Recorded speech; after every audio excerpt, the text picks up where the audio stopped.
keď horel Majer v Skríželnom. Príbeh, ktorý si dnes rozpovieme, sa odohral na prelome rokov 1785 a 1786 v Starej Bystrici. Hneď 10. januára 1786 sa v obci uskutočnilo zhromaždenie za účelom vypočutia svedkov kvôli požiaru pánskeho Majera v doline Skríželné. Svedkov vypočúval zástupca trenčianskej stolice Michal Rašovský. Majer v Skríželnom bol jedným z 3 Majerov, ktoré malo tepličianske pánstvo v Bystrickej doline. Ďalšími boli Majer v Klubinách a Majer u Brizgali. K Majeru v Skríželnom patrili tieto pozemky: od Bobovca, za Humny, Meliška, Podmelišku, v Konskem potoku, od Matejčíkovej grapy, od Višňanského, Lúka pod Majerom, Potočky, Požary pod Pazderkovú Kupnicu, Rajnohova jama, Kopec pod Majerom, na Záhrade, od Radoščanského, na Vypálenej a na Matejčíkovej. Pojednávanie malo vyšetriť okolnosti nešťastia, kedy v osudný svetoštefanský podvečer 26. decembra 1785 okolo 5. hodiny maštale v Majeri zachvátil požiar. Vyšetrovateľ pátral po príčine nešťastia vypočutím svedkov, ktorí boli prítomní na mieste. Ako prvá vypovedala vtedy 30-ročná Mariana Kotýrová. Tá sa v čase vypuknutia požiaru nachádzala vo svetlici, izbe, v dome, odkiaľ počula krik sluhovej céry, že horí strecha, dach nad maštalami, pričom vybehla z Majera dolu do dediny volať ľudí na pomoc pri hasení požiaru. Svedkyňa vypovedala, že si v súvislosti s vypuknutím požiaru nie je vedomá, že by niekto chodil po maštaliach s faklami alebo ohňom. Ona v tom čase občakávala muža, ktorý sa mal vracať z Kysuckého Nového Mesta.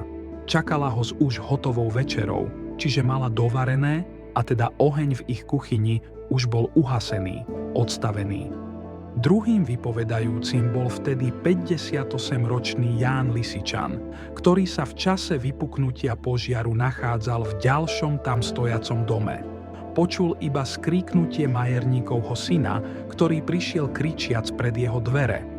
On rýchlo schmatol sekeru a utekal do maštale zachraňovať zvieratá s úmyslom otvoriť dvere na ohrade, cárku. Keď prišiel na miesto, videl, že horelo v podstreší v priestore, kadiaľ sa do maštale nosilo krmivo, avšak v samotnej maštali v tom čase ešte nebol žiaden oheň. Nevedel sa vyjadriť, odkiaľ mohol vzplanúť.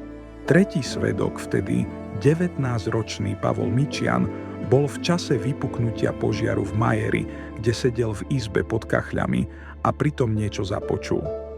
Vybehol sa teda pozrieť von a uvidel plamene nad výzorníkom, kadiaľ sa do maštale dávala potrava zvieratám.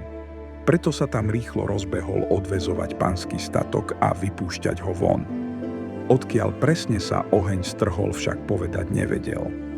Mladučka 14-ročná Anna Lisičanová vypovedala, že v čase vypuknutia požiaru bola doma v kuchyni, kde vykonávala svoju prácu. Zrazu zbadala svetlo a žiaru zvonka, kde aj vybehla, a zbadajúc oheň vykríkla na svojho otca: "Tatko, horíme!" Od veľkého šoku a strachu však omdlela. Vred náramný ma zatajel, čo sa viac robelo, ponevač prítomná som nebola, oznámiť neviem, povedala.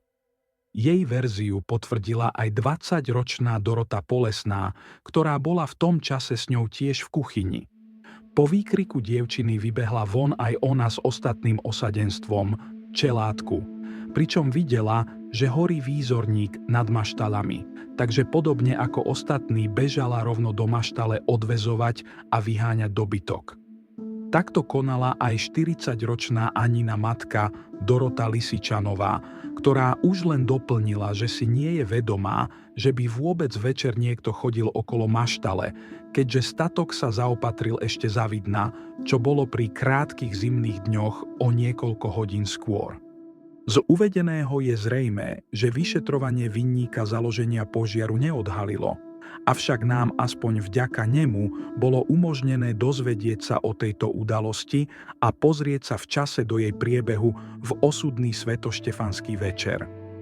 Na Majeri v Skríželnom je však zaujímavé aj to, že niektoré jeho budovy zrejme stoja dodnes, čo z nich robí jedny z najstarších dodnes stojacich feudálnych budov na Horných Kysuciach.